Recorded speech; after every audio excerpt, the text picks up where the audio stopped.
falar do nome do Senhor, mas a graça de Deus nos concede este privilégio, amém? Então abra a palavra do Senhor no livro de Números, capítulo 27. Quero agradecer meus pastores por me dar essa oportunidade. Irmãos, nós crescemos muito quando nós estudamos a palavra do Senhor para ministrar. E eu louvo a Deus pela vida dos meus pastores, que têm investido nas nossas vidas. Glória a Deus. Deus abençoe sua vida que está aqui nessa noite. Deus tem uma palavra para a sua vida, amém? Você crê nisso?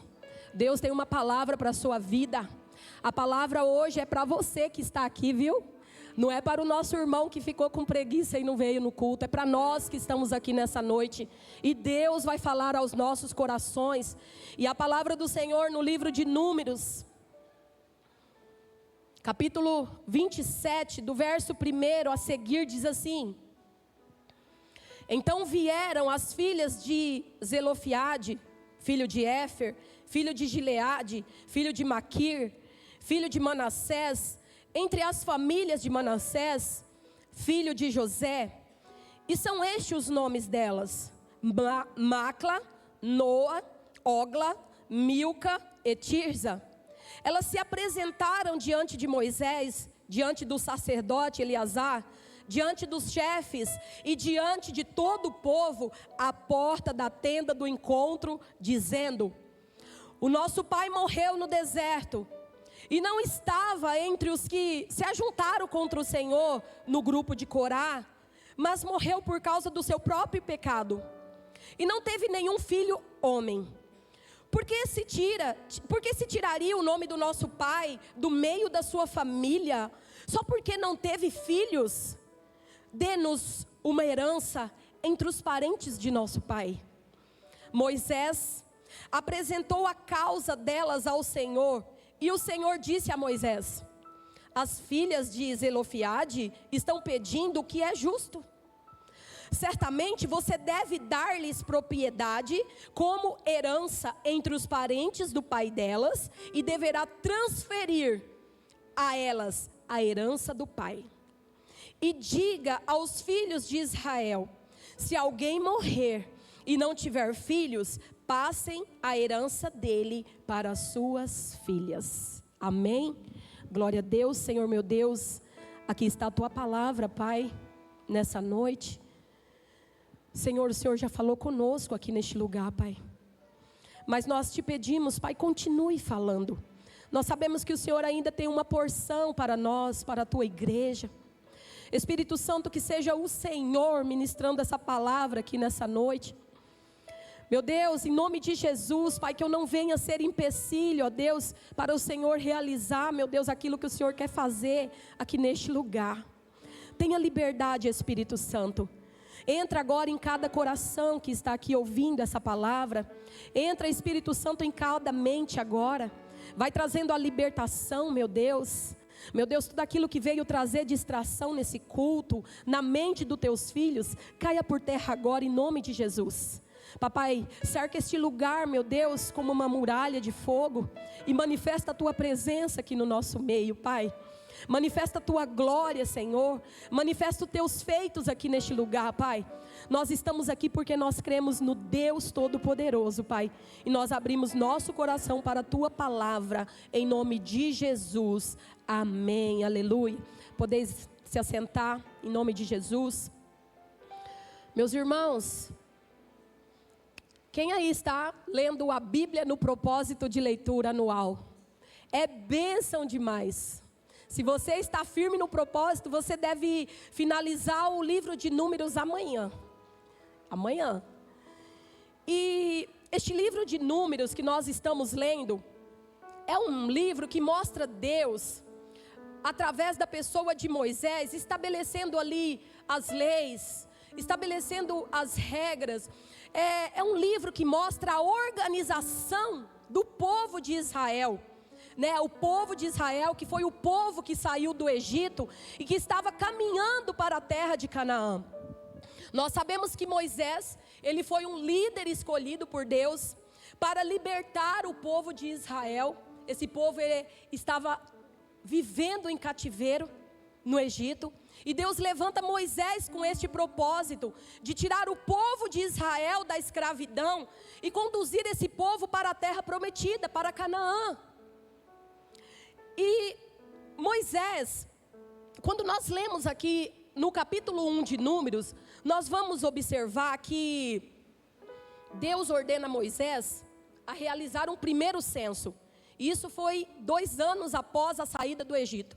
Deus ordena Moisés a realizar o primeiro censo daquele povo, e para isso Moisés deveria escolher um líder de cada tribo, né? Havia 12 tribos, Moisés deveria escolher um líder de cada tribo, e que esses líderes ajudassem Moisés e Arão na contagem daquele povo, porque não sabia ao certo quantas pessoas havia ali naquele grupo de pessoas. Meus irmãos, e quando nós lemos o livro de Número, ele traz vários esclarecimentos para nós. Porque quando nós pensamos a respeito do povo de Israel, a gente pensa assim: Moisés estava tirando o povo do Egito e levando o povo para Canaã. A gente idealiza assim mais ou menos umas 500 pessoas, um grupinho de 500 pessoas. Meus irmãos, era gente demais. Era muita gente. Quando a gente vai ver a contagem daquele povo, era 45 mil numa tribo, 49 mil em outra tribo, 59 mil em outra. Era gente demais. E Moisés, ele convocou esses líderes dessas congregações para poder ajudar ele nessa organização desse povo, na contagem desse povo. E dessa forma eles fizeram, né? Eles organizaram por tribo, por família, por descendência, tudo certo. E durante o livro de Números, nós vamos ver Deus organizando tudo isso, estabelecendo mais algumas leis. Nós vamos ver Deus ensinando Moisés e ensinando os sacerdotes a liderar aquele povo. Nós vamos ver Deus organizando, ensinando Moisés e os sacerdotes a organizar as coisas do templo, a organizar as ofertas, ensinando ele as formas que eles deveriam fazer as ofertas para o Senhor. Irmãos, Deus era um Deus detalhista. Deus é um Deus de detalhe, amém? Deus é um Deus de detalhe. Irmãos, até o sacrifício não podia ser oferecido de qualquer jeito. Deus ensinava a forma que deveria ser oferecido o sacrifício. E Deus vai dando a direção para Moisés. E Moisés, junto com aqueles sacerdotes, eles vão orientando aquele povo. E a primeira coisa que nós podemos aprender aqui nessa noite é que Deus, Ele é um Deus organizado. Deus é um Deus detalhista. E nós aprendemos que as coisas de Deus, elas não podem ser feitas de qualquer jeito. Irmãos, as coisas de Deus, elas precisam de organização e dedicação da nossa parte. Às vezes nós somos desorganizados em servir a Deus. Nós chegamos atrasados no culto. Nós deixamos, às vezes, a aparelhagem de qualquer jeito. Às vezes nós fechamos de qualquer jeito a casa do Senhor e queremos sair correndo. Deus é um Deus organizado. E Deus ensina isso para o povo dele na sua palavra.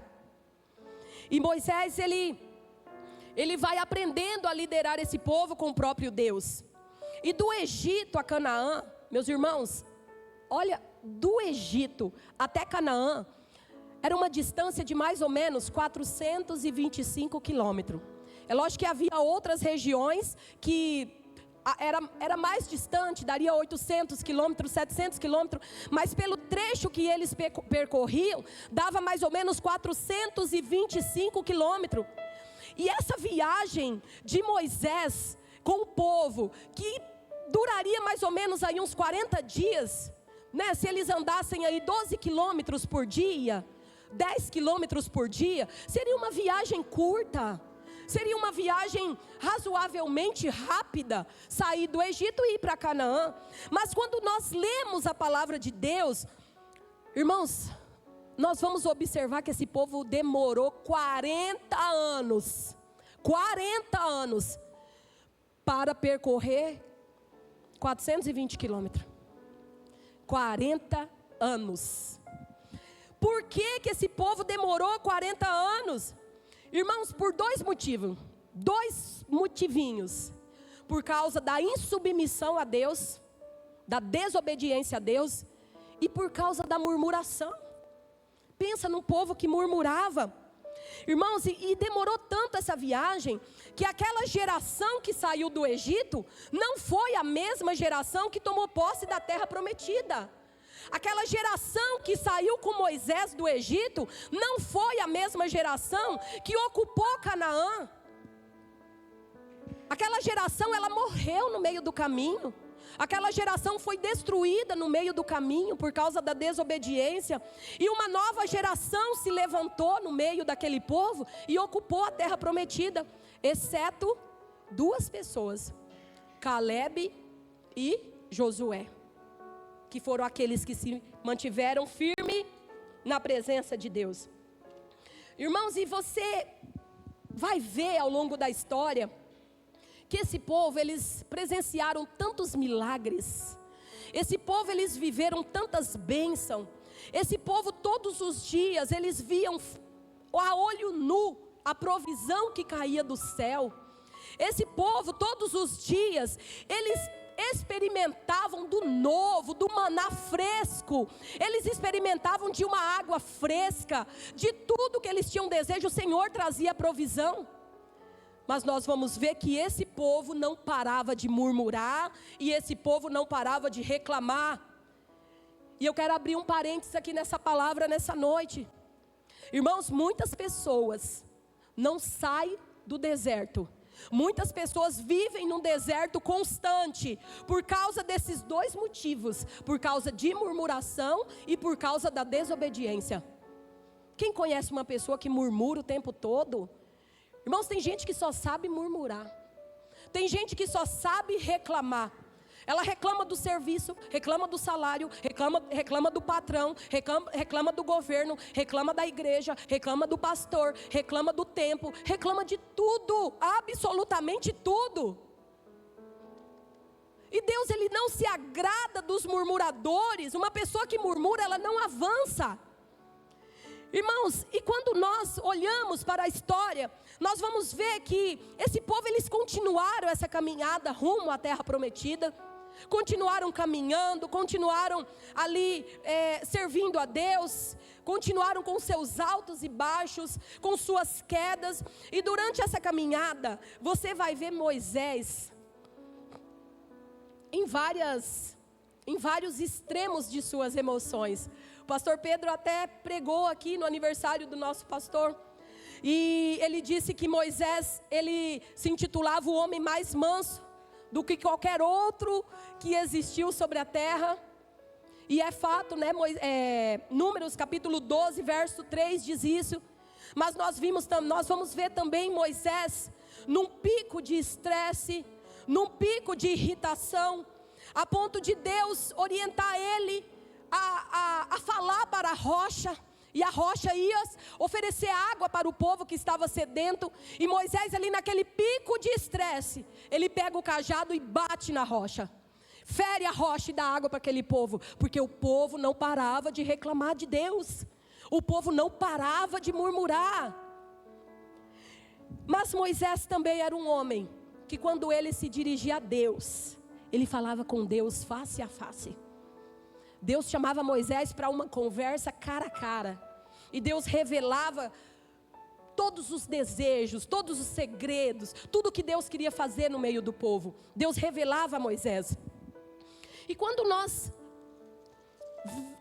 olhamos aqui no capítulo 26, nós vamos ver Deus dando uma ordem para Moisés, para fazer um novo censo, um segundo censo. E nesse capítulo 26, Moisés novamente, juntamente com os líderes das tribos e os sacerdotes, eles deveriam novamente contar o povo, contar as famílias e organizar. Por que Moisés tinha que fazer esse novo censo no capítulo 26? Por quê? Porque nesse momento aqui, eles já estavam todos na campina de Moabe, que ficava perto do rio Jordão. Já estavam parados perto do rio Jordão, e um pouco mais à frente ficava Jericó. E Jericó já era uma cidade que fazia parte de Canaã. Eles já estavam prestes a chegar na terra prometida, prestes a colocar a mão na terra prometida. E Deus fala: Moisés, agora nós vamos parar. Você vai ter que reunir os líderes. Vocês vão fazer uma nova contagem do povo. Por quê? Porque nós já estamos entrando na terra prometida. E agora nós vamos estabelecer no meio do povo a lei da divisão das terras.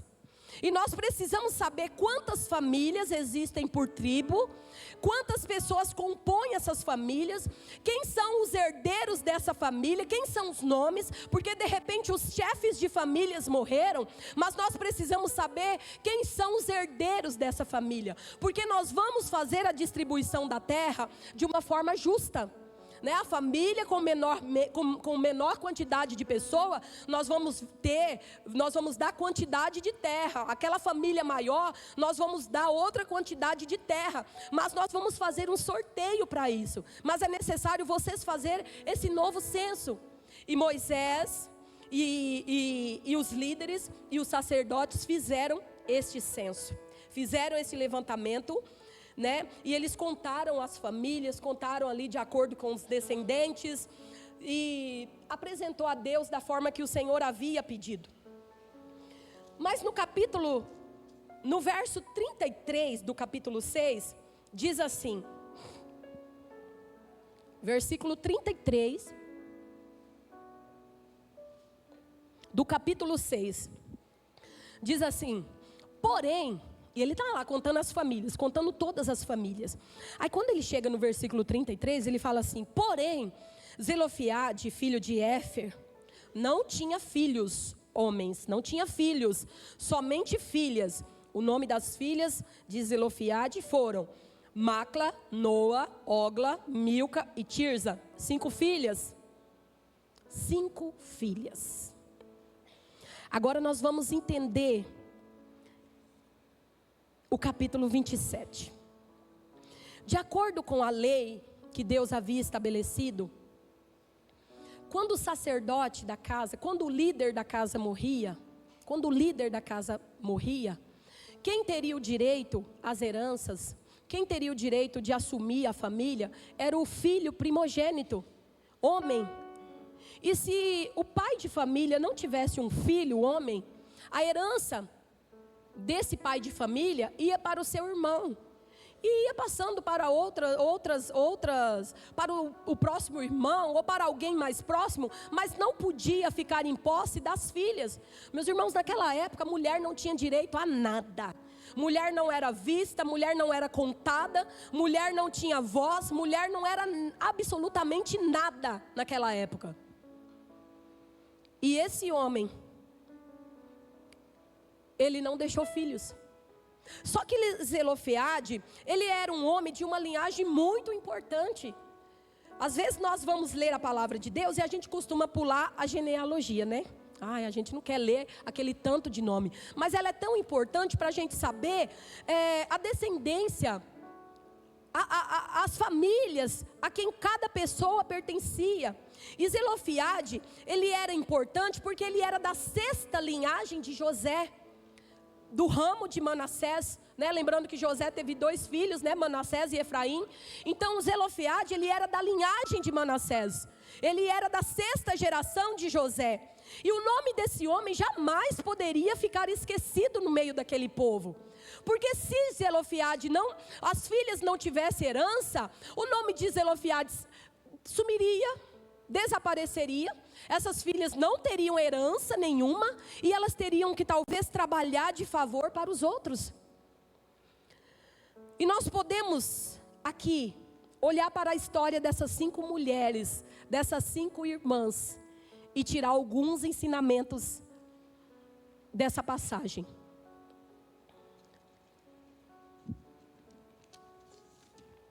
A primeira coisa que eu gostaria de destacar aqui é a determinação dessas mulheres. A determinação dessas 5 mulheres. Essas 5 irmãs, elas não se conformaram com a lei que já existia. E não foi uma lei criada por Moisés, foi uma lei estabelecida pelo próprio Deus. Elas não conformaram com aquela lei. Como assim? O meu pai trabalhou tanto. O meu pai deixou o Egito, percorreu tanto. Ele faleceu durante o trajeto, mas nós estamos aqui. Como assim nós não temos direito à herança do nosso pai? Essas mulheres, elas foram tão determinadas que elas conheciam a lei. Veja que elas não eram bobas, não. Eu acredito que essas mulheres aqui eram mulheres estudiosas da lei.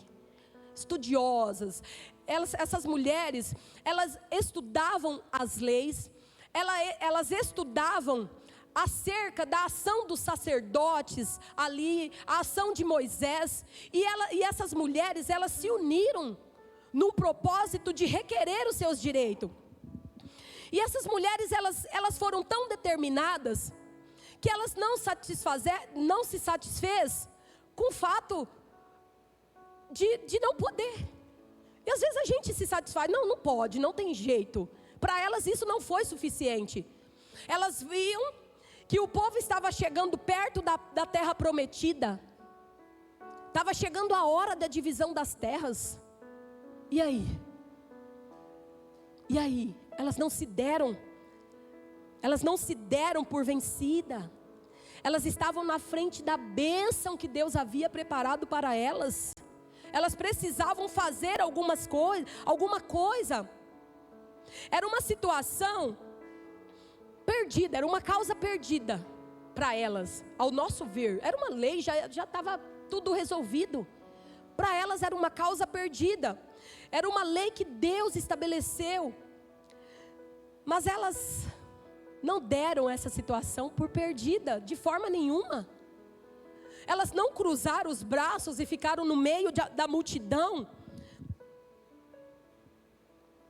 sem tomar alguma atitude, já crendo que havia perdido. Não, essas mulheres não ficaram dessa forma, mas elas tiveram uma ideia sensacional. Essas mulheres, elas deram um jeito de se aproximar de Moisés, de se aproximar do sacerdote Eleazar. Mais do que isso, essas mulheres, elas deram um jeito de chegar na porta da tenda do encontro, que era um lugar onde jamais uma mulher poderia pisar o pé. Elas deram um jeito de chegar naquele lugar e falar com Moisés, que era a pessoa que iria resolver os problemas dela. E elas se aproximaram de Moisés. Irmãos, se aproximar de Moisés era uma ação muito difícil naquela época. Como eu disse, as tribos eram muito numerosas. Se alguém tivesse alguma coisa para resolver, se alguém tivesse alguma causa para apresentar, essa pessoa, ela ia procurar o líder da tribo. O líder ia trazer essa causa para os sacerdotes. Se acaso os sacerdotes não conseguissem resolver aquela causa, se acaso não conseguisse, porque eles iam fazer de tudo para resolver, haja vista que Moisés era um homem muito ocupado, então os sacerdotes trariam essa causa para Moisés, e se Moisés não conseguisse resolver, ele iria apresentar essa causa para Deus. Mas nós vemos 5 mulheres determinadas que pularam a hierarquia, que romperam o fluxo comum e se aproximaram de Moisés. E nós podemos observar nessa palavra e tirar alguns ensinamentos daqui, que Deus, Ele age na vida de uma pessoa que não se conforma com a situação que ela está vivendo.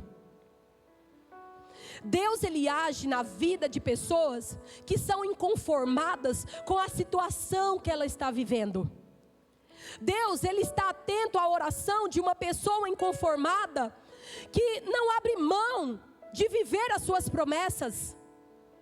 Foi isso que aconteceu com essas mulheres. E quando você vê, parece que foi uma situação simples, mas imagina a multidão que cercava Moisés, imagina a multidão que cercava ali a tenda do encontro. E quantas pessoas talvez mandaram essas mulheres desistir? Quantas pessoas talvez mandaram essas mulheres não procurar Moisés, porque não tinha jeito? Como que vai mudar a lei? A divisão das terras já está acontecendo. Simplesmente vocês não vão herdar. Não adianta vocês procurar Moisés, não adianta vocês procurar sacerdotes, porque a lei já está estabelecida e vocês perderam. Não tem jeito para vocês. E sabe o que eu aprendo nessa palavra? Que esse é o nosso problema muitas vezes. Esse é o nosso problema na maioria das vezes. Diante da primeira dificuldade, nós paralisamos. Diante da primeira dificuldade que nós enfrentamos, nós pensamos em desistir. Diante da primeira dificuldade que nós enfrentamos, nós queremos abandonar nossos direitos, nós queremos deixar para lá. Nós aprendemos aqui nessa palavra que essas mulheres não ouviram as vozes contrárias, essas mulheres não ouviram as vozes da incredulidade, as vozes que mandavam elas desistir. Não, essas mulheres foram determinadas e focaram no seu propósito, que era obter a herança que Deus havia separado para elas. E eu não sei qual é a dificuldade que você tem enfrentado na sua vida. Eu não sei qual é o problema que talvez você tenha enfrentado na sua vida, mas eu tenho uma palavra de Deus para o seu coração nessa noite. Não desista. Não desista. Não se desanime mediante as dificuldades que você tem visto com seus olhos. Aleluia. O Deus que muda situações, Ele vai mudar a situação da sua vida. Aleluia. Você crê nessa palavra? O Deus que muda situações, Ele vai mudar a situação da sua vida. Aleluia. Outra atitude que nós podemos observar nessas 5 mulheres é que elas se posicionaram de uma forma certa e no lugar certo. No versículo 2 diz assim: e elas se apresentaram diante de Moisés, diante do sacerdote Eleazar, diante dos chefes e diante de todo o povo, à porta da tenda do encontro. Elas se posicionaram na porta da tenda do encontro. Que lugar é esse? A tenda do encontro era um lugar sagrado. A tenda do encontro era onde Deus se encontrava com Moisés e se encontrava com o povo.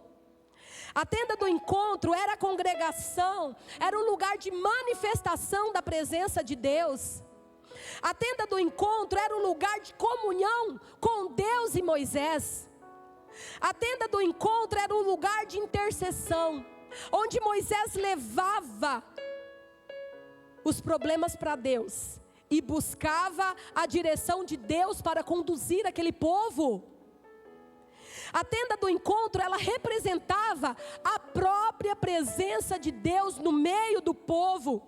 E era neste lugar que as irmãs estavam buscando a justiça de Deus. Aleluia! Era neste lugar que as irmãs se ajuntaram e foram buscar a justiça de Deus.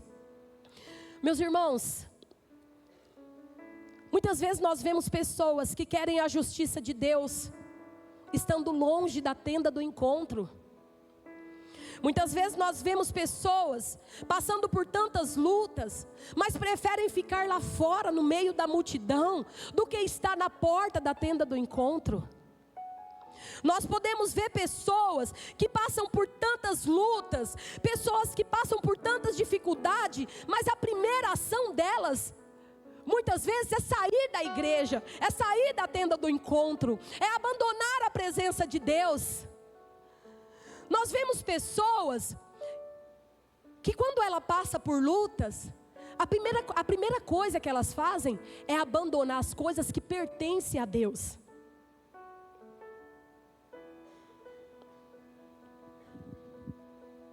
Mas nós vimos aqui na atitude dessas mulheres que elas se posicionaram no lugar certo. Meus irmãos, é um engano nosso achar que nós vamos ser abençoados longe da presença de Deus.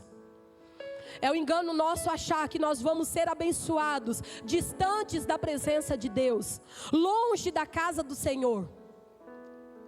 longe da casa do Senhor. E essas mulheres, elas ficaram ali para requerer os direitos delas. Essas mulheres, elas ficaram posicionadas naquele lugar para falar com os sacerdotes, para falar com Moisés, para requerer os seus direitos. E eu quero te dizer nessa noite que Deus se agrada de pessoas constantes. Deus se agrada de pessoas que se posicionam. Porque muitas vezes o que a gente observa é que quando as pessoas enfrentam por lutas, elas somem. Mas Deus não se agrada disso. Deus não se agrada de pessoas que recuam no meio da caminhada, de pessoas que se afastam da presença dEle. E eu quero te dizer uma coisa: você quer ser abençoado? Se posicione na casa do Senhor. Você quer ser tremendamente abençoado? Mantenha-se firme na casa do Senhor. Mantenha-se firme na presença do Senhor. Mantendo-se firme em comunhão com o nosso Deus. Aleluia. Aleluia. E o interessante é que essas mulheres, elas se posicionaram e Deus mudou a situação delas. E quando nós vamos ler a respeito do seu pai, Zelofeade, nós vimos também que o pai delas foi um homem que se posicionou na presença de Deus. Ele também foi um homem que se posicionou de uma forma certa durante a caminhada. E ele deu legalidade para suas filhas, para que elas viessem até Deus, até o sacerdote, requerer os seus direitos. Porque quando ela fala de seu pai, elas dizem, quando elas falam de seu pai, elas falam assim: o nosso pai, no versículo 3, elas falam assim: o nosso pai morreu no deserto. O nosso pai morreu no deserto e não estava entre os que se ajuntaram contra o Senhor no grupo de Corá, mas ele morreu por causa dos seus próprios pecados. Então esse homem era um homem que tinha testemunho, e as filhas sabiam disso. Elas dizem: o nosso pai, eles não morreram no grupo de Corá. Quem leu Números e conhece a história sabe que Corá foi um homem que se rebelou contra Moisés, um homem que se opôs à autoridade de Moisés. E Deus, ele abominou essa atitude de Corá. E a palavra de Deus diz que Deus ordenou à terra que engolisse Corá e mais todos os seus seguidores. E morreu foi muita gente, irmãos. 250 e tantas pessoas. Morreu foi muita gente por causa da rebeldia de Corá. Mas elas falam: o nosso pai não fazia parte daquele grupo. O nosso pai morreu por causa do seu próprio pecado. Ou seja, quando Deus deu um decreto de destruir aquele povo, Zelofeade, ele foi junto no pacote. Ele era um homem que servia a Deus, mas ele entrou ali junto. E ele morreu ali no deserto. Mas ele não foi um homem rebelde, ele foi um homem que tinha testemunho. E o que nós aprendemos é que a nossa postura, o nosso posicionamento vai também abençoar as nossas gerações. O nosso posicionamento em Deus também vai abençoar as nossas gerações. Porque, meus irmãos, os nossos filhos vê a nossa postura na presença do Senhor. Os nossos filhos vê a nossa motivação de estar na casa do Senhor. Os nossos filhos vê a nossa disposição em estar na casa do Senhor. E se eles vê um pai e uma mãe fiel ao Senhor, fiel a estar na casa do Senhor, fiel a priorizar a presença de Deus, eles vão levar esse testemunho para o resto da vida com eles. E as filhas de Corá tinham esse testemunho. Elas tinham esse testemunho a respeito de Zelofeade, elas tinham esse testemunho a respeito do seu pai. E isso deu legalidade para elas irem requerer os direitos delas. O meu pai era um homem de Deus. Ele não era um rebelde. E nós estamos aqui para requerer aquilo que é dele por direito. Mulheres que estavam no lugar certo, falando com a pessoa certa, posicionada no lugar certo e falando com a pessoa certa. Nós observamos também que ao falar com a pessoa certa, Deus mudou a história dessas mulheres. Ao procurar a pessoa certa, Deus mudou a história dessas mulheres. Essas mulheres, elas procuraram Moisés, e a palavra diz que Moisés, ele apresentou a causa delas ao Senhor. Moisés apresentou a causa dessas irmãs ao Senhor. Naquela época, uma pessoa não podia falar diretamente com Deus, muito menos uma mulher. Se ela não podia falar nem com o sacerdote, nem com Moisés, você imagina com Deus. E elas levaram as suas causas ao sacerdote, a Moisés, e Moisés apresentou a causa delas a Deus. Naquela época, uma mulher não podia entrar na tenda do encontro para oferecer adoração, para oferecer uma oferta, para oferecer sacrifício, para nada. Elas não podiam nem beirar a tenda do encontro. Mas quando nós olhamos para o Novo Testamento, nós observamos o sacrifício de Jesus Cristo na cruz do Calvário. Nós observamos o sacrifício de Jesus Cristo na nova aliança. E a palavra de Deus diz em 1 Pedro 2,9, que todos nós fomos feitos sacerdotes de Deus. Aleluia! Nós fomos feitos sacerdotes de Deus. No passado, as pessoas deveriam apresentar as suas queixas ao sumo sacerdote. Mas hoje em Cristo Jesus, nós temos a autonomia de nós mesmos apresentar as nossas petições ao próprio Jesus Cristo. Porque naquela época havia um lugar específico onde os sacerdotes eles apresentavam uma vez por ano as causas do povo perante o Senhor. E naquela época havia uma divisão no tabernáculo. Um pouco mais adiante aqui nós vamos ver isso. Havia uma divisão no tabernáculo, onde o altar seria o santo do santo. Aqui teria um véu que dividia o santo do santo lugar. O altar seria o santíssimo lugar. E esse lugar seria o santo do santo.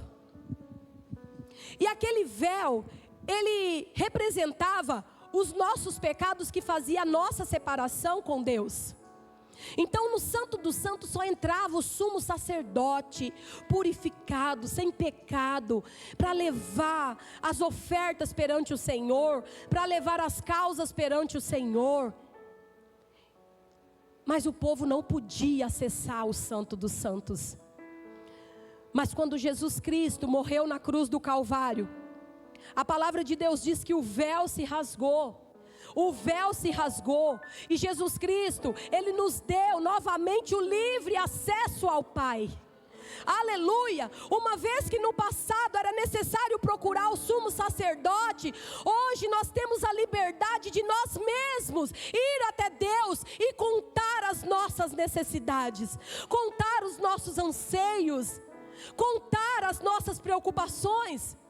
Nós temos o livre acesso. E eu fico imaginando Moisés se debruçando com o rosto, entregando aquela situação na presença de Deus, e Deus dando um decreto para mudar.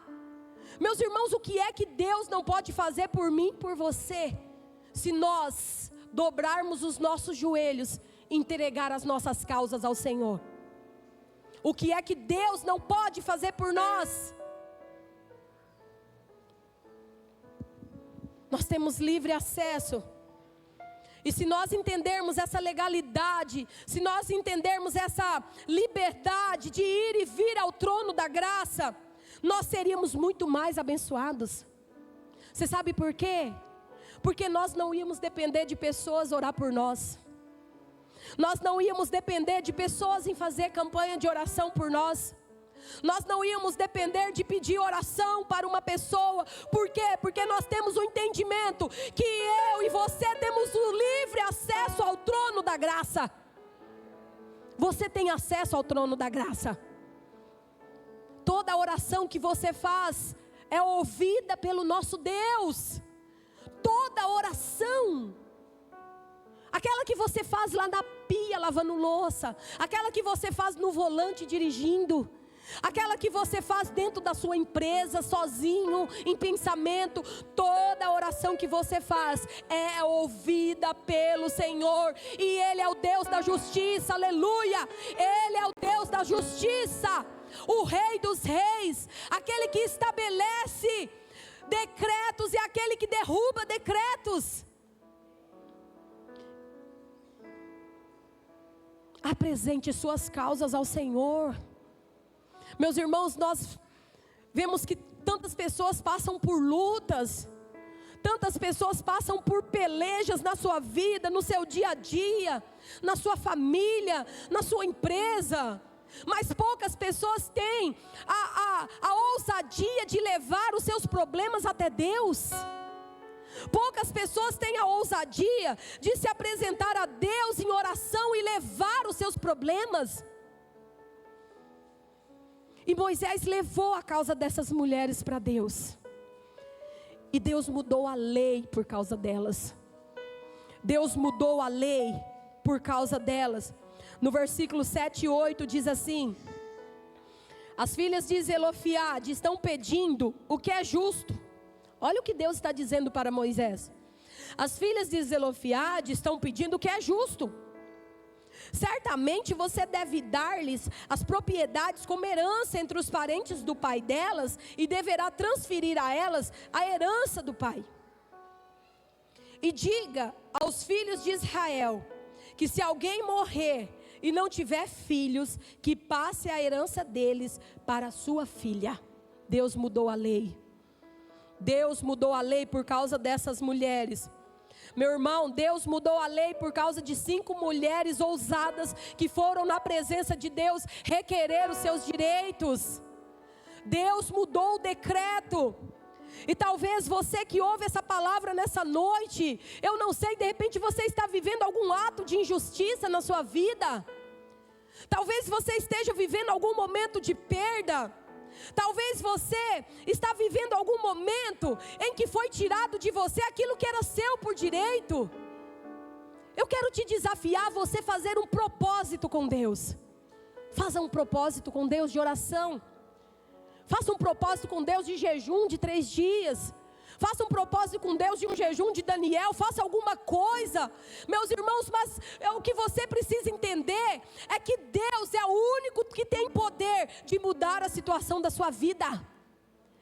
E você tem a liberdade de se achegar a Ele em oração. Você não precisa mais terceirizar. Você tem livre acesso ao trono do Pai, aleluia. Você tem livre acesso ao trono do Pai. Mateus 7,7 diz assim: peça e lhe será dado, busque e encontrarão, batam e a porta lhe será aberta. Aleluia. Deus está de braços abertos para nos abençoar. Tudo que Ele precisa é ouvir uma oração que flui de um lábio sincero, de um coração sincero. Quantas pessoas passam por dificuldade e não conseguem buscar a face do Senhor, meus irmãos, mas Deus, Ele está de braços abertos, e Ele tem o poder de mudar qualquer situação, Ele tem poder de mudar qualquer história, independente da causa que seja, Ele pode fazer a transformação que você precisa. E eu gostaria que você se colocasse de pé nessa noite.